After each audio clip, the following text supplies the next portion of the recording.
Industri seks di Taiwan. Ini topik yang kayaknya selalu diselimuti misteri dan perdebatan ya. Tapi sebenarnya gimana sih status hukumnya? Yuk kita bedah bareng-bareng. Oke, langsung aja ke pertanyaan utamanya. Prostitusi di Taiwan itu legal atau ilegal? Kedengarannya simpel kan? Tapi ternyata jawabannya itu jauh lebih rumit dari sekedar ya atau tidak. Nah, disinilah letak paradoksnya. Jadi gini, secara teori, hukum di Taiwan memperbolehkan prostitusi. Ada syaratnya tapi. Harus dilakukan di dalam zona seks khusus yang sudah disetujui pemerintah. Jelas kan? Tapi praktiknya, nihil. Sejak aturan ini ada, belum pernah ada satupun pemerintah daerah yang benar-benar menetapkan zona ini. Akibatnya apa? Ya, terjadi kekosongan hukum yang aneh banget, di mana seluruh industrinya beroperasi di wilayah abu-abu. Terus, kok bisa sih situasinya jadi begini? Jadi membingungkan gini? Nah, untuk ngerti kenapa, kita perlu mundur sedikit dan lihat gimana evolusi hukum soal ini di Taiwan. Coba kita lihat lini masa ini. Dulu, di tahun 90-an, arahnya itu lebih ke hukuman yang makin berat. Pokoknya diperkata terus. Tapi lompat ke tahun 2011, nah ini ada perubahan besar. Undang-undangnya diubah. Tujuannya bukan lagi melarang total, tapi untuk mengelola. Caranya yaitu tadi dengan konsep zona seks. Tapi yaitu dia masalahnya. Karena zonanya nggak pernah dibuat, undang-undang yang harusnya jadi solusi, ini malah jadi kayak jawaban yang nggak pernah diimplementasikan. Semuanya jadi menggantung sampai hari ini. Oke, dengan hukum yang abu-abu kayak gitu, gimana dong industri ini berjalan di lapangan? Ternyata mereka punya model bisnisnya sendiri. Yuk kita lihat. Jadi, industrinya ini punya beberapa skala. Di level atas, ada model KTV dan hotel, di mana biayanya bisa mahal banget. Terus di level menengah, ada panti-panti pijat yang menawarkan layanan plus-plus. Kalian tahulah maksudnya. Dan di level yang paling dasar, ada pekerja individu yang beroperasi sendiri, biasanya dengan harga yang lebih terjangkau.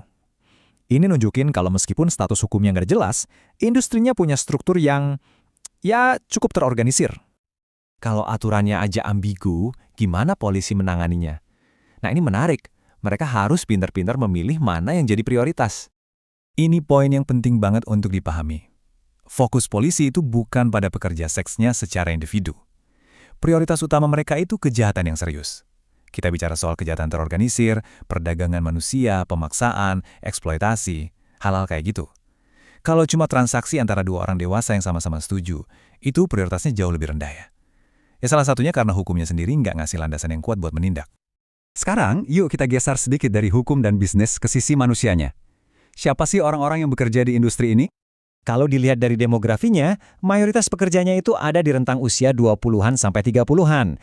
Tapi, yang perlu kita garis bawahi di sini adalah ada porsi yang sangat signifikan yang merupakan warga negara asing, terutama dari Asia Tenggara dan Tiongkok Daratan. Nah, kehadiran mereka ini menambah lapisan kompleksitas lain, terutama kalau kita bicara soal kerentanan. Kutipan ini benar-benar menyoroti sisi gelapnya. Banyak dari pekerja asing ini adalah korban perdagangan manusia. Bayangin aja, mereka seringkali nggak bisa bahasanya, nggak ngerti sistem hukum di Taiwan. Ini bikin mereka jadi target yang sangat empuk untuk dieksploitasi. Ini udah bukan lagi sekedar masalah hukum, ini krisis kemanusiaan. Pertanyaannya, kenapa sih hukum ini dibiarin menggantung bertahun-tahun? Jawabannya ada di masyarakat Taiwan sendiri yang ternyata terpecah banget soal ini. Jadi, ada dua kubu besar. Di satu sisi, ada yang mendorong dekriminalisasi. Argumen mereka, ini bisa meningkatkan akses kesehatan, ngasih perlindungan kerja, dan bikin polisi fokus ke kejahatan yang beneran. Di sisi lain, ada kelompok warga dan organisasi keagamaan yang maunya regulasi lebih ketat. Alasannya moral dan khawatir sama dampak buruk ke lingkungan mereka. Keduanya punya argumen yang kuat, dan akhirnya, ya terjadilah kebuntuan politik. Dan inilah alasan paling praktis kenapa zona seks khusus itu nggak pernah ada. Setiap kali ada usulan lokasi, pemerintah daerah pasti langsung berhadapan sama penolakan keras dari penduduk setempat. Ya, nggak ada politisi yang mau ambil resiko mendukung proyek sekontroversial ini di wilayahnya. Jadi, pada akhirnya kita bisa lihat kalau Taiwan ini dihadapkan sama serangkaian tantangan besar yang saling terkait dan belum ada solusinya. Ada 3 dilema utama di sini. Pertama, soal kesehatan masyarakat. Gimana caranya menjangkau populasi yang tersembunyi ini dengan layanan medis vital?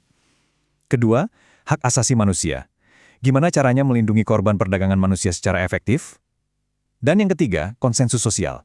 Gimana caranya menjembatani jurang yang dalam antara nilai-nilai sosial yang saling bertentangan ini? Ujung-ujungnya, ini adalah pertanyaan fundamental yang harus dijawab oleh masyarakat Taiwan. Apakah tujuannya adalah menekan industri ini lewat hukuman, atau mengelolanya dengan fokus pada kesehatan dan hak asasi manusia? Sampai Taiwan bisa menemukan jawaban untuk pertanyaan itu, industri seks di sana akan terus berjalan di celah antara hukum dan realita.